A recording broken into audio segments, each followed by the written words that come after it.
Hello बच्चों। तो आज हम देखने वाले हैं ओपीपी पॉइजनिंग। तो बेसिकली ओपीपी पॉइजनिंग होती क्या है? ओपीपी मतलब ऑर्गेनोफॉस्फोरस कंपाउंड। तो ऑर्गेनोफॉस्फोरस कंपाउंड की पॉइजनिंग को हम ओपीपी पॉइजनिंग बोल सकते हैं। तो OPP compounds and carbamates are irreversible anticholinesterases. तो हमने पिछले वीडियो में ऑलरेडी देख लिया है कि एंटीकोलिनेस्ट्रेसेस मतलब क्या होता है, जो कि कोलिनेस्ट्रेज एंजाइम को इनिबिट करते हैं। तो उसको इसलिए हम इरिवर्सिबल एंटीकोलिनेस्ट्रेज बोलते हैं, क्योंकि ये कोवैलेंटली बाइंड होता है कोलिनेस्ट्रेज एंजाइम के साथ, और इसलिए वो इरिवर्सिबली उसको इनिबिट करके एसिटिलकोलिन का कॉन्सेंट्रेशन एट एनएम जंक्शन बढ़ाता है। तो अब इसके हम क्लिनिकली अगर देखा जाए तो ओपीपी पॉइजनिंग की वजह से प्यूपिल मायोटिक बन जाती है। तो प्यूपिल कॉन्स्ट्रिक्ट हो जाती है ड्यू टू एसिटिलकोलिन एक्सेस जो भी बढ़ता है, तो उसकी वजह से प्यूपिल मायोटिक हो जाती है। तो ये एक इंपॉर्टेंट क्लिनिकल साइन है ओपीपी पॉइजनिंग का। तो इसके कॉजेस क्या क्या होता है? तो direct and indirect consumption of organophosphate compound, ये इसका मेन कॉज है। तो ये कहाँ और किस में मतलब नॉर्मली सबसे ज़्यादा देख सकते हैं? जो भी फार्मर्स होते हैं तो वो नॉर्मली फर्टिलाइजर्स यूज़ करते हैं। तो फर्टिलाइजर्स में ऑर्गेनोफॉस्फोरस एक इम्पॉर्टेंट कंपोनेंट की तरह मतलब होता है। तो इसलिए फार्मर्स में एक्सीडेंटली कंज्यूम होने के चांसेस ज़्यादा होते हैं। और कभी कभी कुछ कुछ लोग सुसाइड के लिए भी ऑर्गेनोफॉस्फोरस कंपाउंड्स का यूज़ करते हैं। तो ये हुए उसके कॉजेस। तो अब मैकेनिज्म ऑफ एक्शन, जैसे कि हमने ऑलरेडी डिस्कस किया है कि ऑर्गेनोफॉस्फोरस कंपाउंड ये इनिबिट करते हैं कोलिनेस्ट्रेज एंजाइम को, और उसके वजह से एएनएम जंक्शन पे एसीएच का कॉन्सेंट्रेशन बढ़ाते हैं। तो इसके लिए मतलब ये इसका मैकेनिज्म ऑफ एक्शन है। तो अब इसके इफेक्ट्स देखते हैं। ओपीपी पॉइजनिंग की वजह से एसिटिलकोलिन का concentration at the NM junction बहुत ज़्यादा बढ़ चुका है। तो इसके वजह से उसके दो इफेक्ट्स हो सकते हैं। एक तो होता है मस्कैरिनिक इफेक्ट और दूसरा होता है निकोटिनिक इफेक्ट। अगर हम मस्कैरिनिक इफेक्ट्स को देखें तो मस्कैरिनिक इफेक्ट्स के लिए मैंने निमोनिक दिया है डम्बेल्स। तो डम्बेल्स का मतलब क्या है? D for diarrhoea, U for urination, M for miosis जो कि क्लिनिकली बहुत ज़्यादा इंपॉर्टेंट है, B for bradycardia and bronchial constriction, bronchospasm होता है जो कि एसिटिलकोलिन की एक एक्शन है, and E for emesis, L for lacrimation and S for salivation. तो ये हुआ डम्बेल्स। तो ये इसमें हम ज़्यादातर देख सकते हैं कि एसिटिलकोलिन के इफेक्ट्स मैंने जस्ट इसको लाइक एनुमरेट किए हैं। ज़्यादातर सिक्रेशंस बढ़ते हैं एंड मायोसिस से क्लिनिकली इंपॉर्टेंट साइन की वजह से हम याद रख सकते हैं। तो अब हम देखते हैं निकोटिनिक इफेक्ट्स क्या क्या होता है। तो निकोटिनिक इफेक्ट्स मतलब जो भी एसिटिलकोलिन के जो एनएम जंक्शन पे एक्ट करता है एट द निकोटिनिक रिसेप्टर, उसके वजह से जो भी इफेक्ट हो रहा है उसको हम बोलते हैं निकोटिनिक इफेक्ट्स।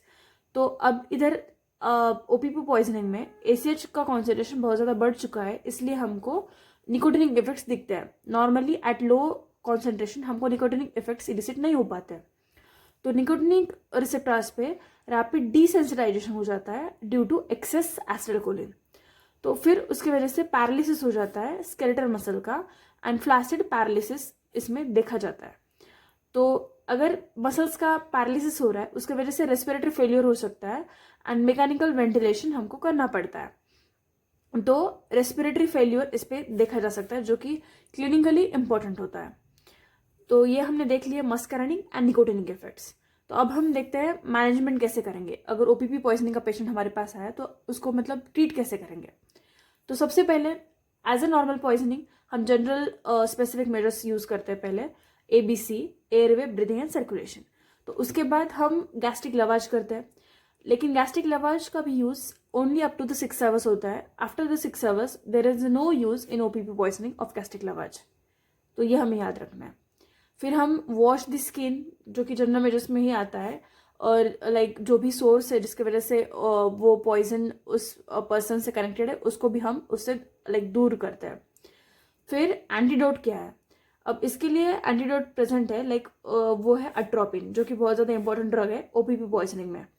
तो अट्रोपिन से हम क्या करते हैं? ब्लॉक द मस्कैरिनिक इफेक्ट, क्योंकि इसके दो ही इफेक्ट हमने देखे, एक मस्कैरिनिक इफेक्ट एक निकोटिनिक इफेक्ट। मस्कैरिनिक इफेक्ट के सारे साइड इफेक्ट्स हैं, तो इसको हम ब्लॉक करने के लिए अट्रोपिन देते हैं। तो टिल द कब तक देना है atropine? Atropine should be given till the atropinisation occur. तो अट्रोपिनाइजेशन अकर मतलब अट्रोपिनाइजेशन होने तक हमें देना है। तो अब हमें कैसे पता चलेगा कि अट्रोपिनाइजेशन हुआ है या नहीं हुआ है? तो उसके लिए कुछ साइंस हमने लाइक देख सकते हैं टू बी लाइक हुआ या नहीं है। तो atropinisation can be characterised by the pupil dilation, क्योंकि इधर मायोसिस हो रहा था।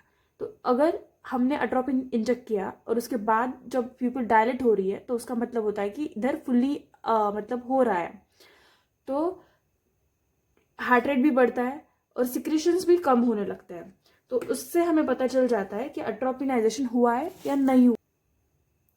तो प्यूपिल डायलेशन हुआ है क्या नहीं, और हार्ट रेट बढ़ता है एंड सिक्रेशंस मेनली कम हो जाते हैं, जो कि एसिटिलकोलिन की वजह से बहुत ज़्यादा बढ़ रहे थे। तो ये 3 साइंस हम अट्रोपिनाइजेशन के मतलब देखते हैं कि अगर ये 3 साइंस प्रेजेंट है मतलब अट्रोपिनाइजेशन हो रहा है या कम्प्लीटली हो चुका है।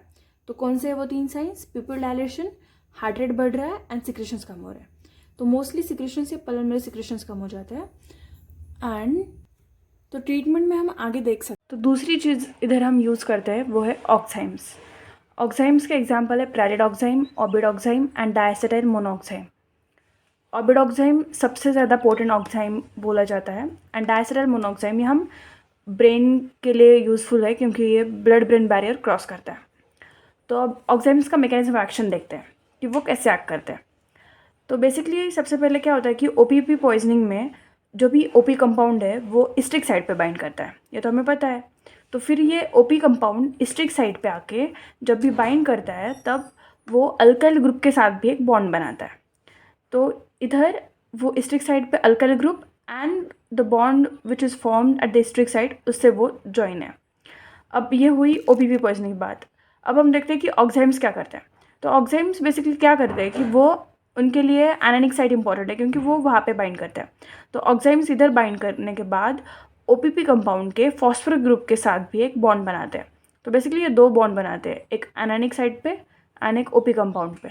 तो ये दोनों बॉन्ड से ओपी कंपाउंड को जॉइन है। तो जब भी ये मतलब हम ऑक्साइम्स तो ये ऑक्साइम्स ओपी कंपाउंड के साथ बॉन्ड बनाने की वजह से ये oxime OP compound and alkyl group का एक कंपाउंड बन जाता है जो कि वो रिलीज़ हो जाता है इस एंजाइम से। तो अब हमारा एंजाइम तो फ्री है तो वो एसिटिलकोलिन के साथ बॉन्ड बना सकता है। तो इसलिए हम ओपीपी पॉइजनिंग में ऑक्साइम को यूज़ करते हैं to reverse the neuromuscular paralysis. अब हम देखते हैं कि एजिंग ऑफ एंजाइम क्या होता है। तो एक कंसेप्ट है, मतलब क्या होता है कि अगर सपोज़ हमें ऑक्साइम देने में थोड़ा डिले हुआ या लेट हुआ तो फिर क्या होता है कि जो भी आर ग्रुप है मतलब जो भी अल्काइल ग्रुप है वो रिलीज़ हो जाता है इस ओपी कंपाउंड से। तो अगर वो रिलीज़ हो गया तो ऑक्साइम एक्ट नहीं कर पाएंगे टू फॉर्म दिस कंपाउंड, जो भी कंपाउंड फॉर्म हो रहा था जिसके वजह से ये एंजाइम फ्री हो रहा था। तो अब वही मैंने इधर बताया कि if delay in the treatment of the oximes the R group is released from enzyme and combines with water and undergo hydrolysis. तो वो जो भी आर ग्रुप होता है वो वाटर के साथ कंबाइन होके उसका हाइड्रोलाइसिस हो जाता है। तो इसके वजह से फिर ये आर ग्रुप हमारे लिए अवेलेबल नहीं है। तो इसलिए फिर डिले होने पे हम ऑक्साइम देने पे भी कुछ भी काम नहीं करता है। तो इसलिए हम प्रिकॉशन लेते हैं कि ऑक्साइम्स हमें like as early as possible उस पेशेंट को देने होते हैं। तो OP compound in such situation will form the strong irreversible bond and so oximes will not work and this is called as ageing of enzyme. मतलब इसमें क्या होता है कि अगर फिर ऑक्साइम आर ग्रुप नहीं है तो फिर ये कंपाउंड नहीं बनेगा, और जो भी ओपी कंपाउंड है जो कि स्टिक साइड पे बाइंड कर रहा था वो अब इरिवर्सिबली कोवैलेंटली बाउंड होगा, जिसके वजह से फिर हम ऑक्साइम देंगे तो भी इस पर वो काम नहीं करेगा। तो वही कॉन्सेप्ट होता है एजिंग ऑफ एंजाइम। तो फिर इसके साथ हमने ओपीपी पॉइजनिंग देख ली है, जस्ट मैंने उससे सिमिलर मतलब पॉइजनिंग को कंपेयर किया है, तो जस्ट उसका एक डिफरेंस देख लेते हैं। तो अदर पॉइजनिंग मतलब कार्बामेट की पॉइजनिंग। अब कार्बामेट ये रिवर्सिबल होता है, मतलब उसकी बाइंडिंग जो होती है वो रिवर्सिबल बाइंडिंग होती है, वो भी एसिटिलकोलिन का जो भी सिक्रेशन या कॉन्सेंट्रेशन एट एएनएम जंक्शन बढ़ाते हैं। तो इसकी ट्रीटमेंट क्या होती है कि इसमें भी हम अट्रोफिन नहीं देते हैं, जैसे कि हमने बात की ओपीपी पॉइजनिंग की, उधर भी हमने वही दिया था, लेकिन इधर ऑक्साइम्स कॉन्ट्राइंडिकेटेड है। तो इसलिए मैंने ये पॉइंट इधर डिस्कस किया है कि ऑक्साइम्स इधर हम यूज़ नहीं कर सकते। उसका रीज़न क्या है?